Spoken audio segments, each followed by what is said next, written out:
Oui, alors Madame la maire, cette prime constitue une avancée sociale. On est tous d'accord et une reconnaissance pour tous les salariés et leur implication dans des secteurs qui sont en tension. Et je partage avec vous tous les enjeux que vous avez décrits, à savoir eh bien, la reconnaissance des travailleurs sociaux.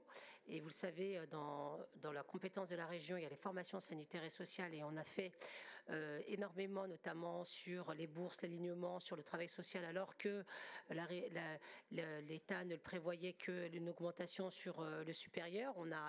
On a demandé à ce qu'il y ait une équité de traitement avec les élèves dans le travail social et de nombreux dispositifs qu'on a mis en œuvre pour les élèves et étudiants du travail social. Alors, il faudrait quand même, il me semble important de resituer le contexte, puisque cette prime, et vous le savez, Madame la maire, cette prime a été décidée après des négociations entre les organisations employeurs du secteur et l'État, auquel la région, à aucun moment, je dis bien à aucun moment, n'a été associée. Et quand je dis la région, c'est toutes les régions de France.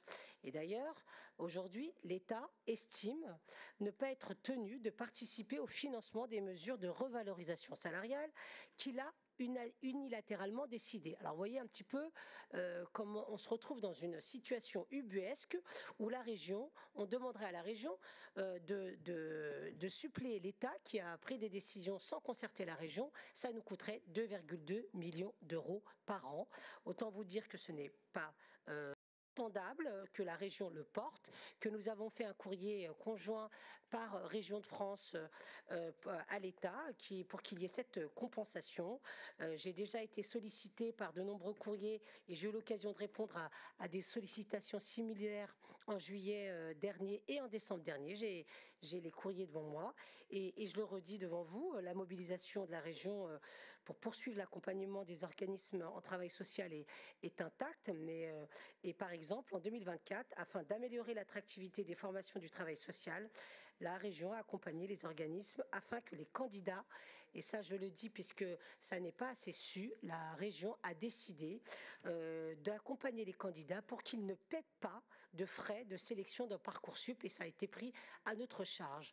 Alors je veux bien qu'on soit très efficace, mais on ne peut pas tout suppléer, et notamment un certain nombre de désengagements ou des décisions qui ont été prises de manière unilatérale.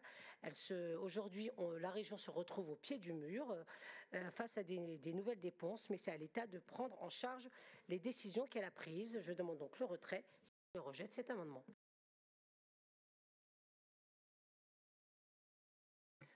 Bien, y a-t-il des explications de vote? Monsieur de Saint-Just.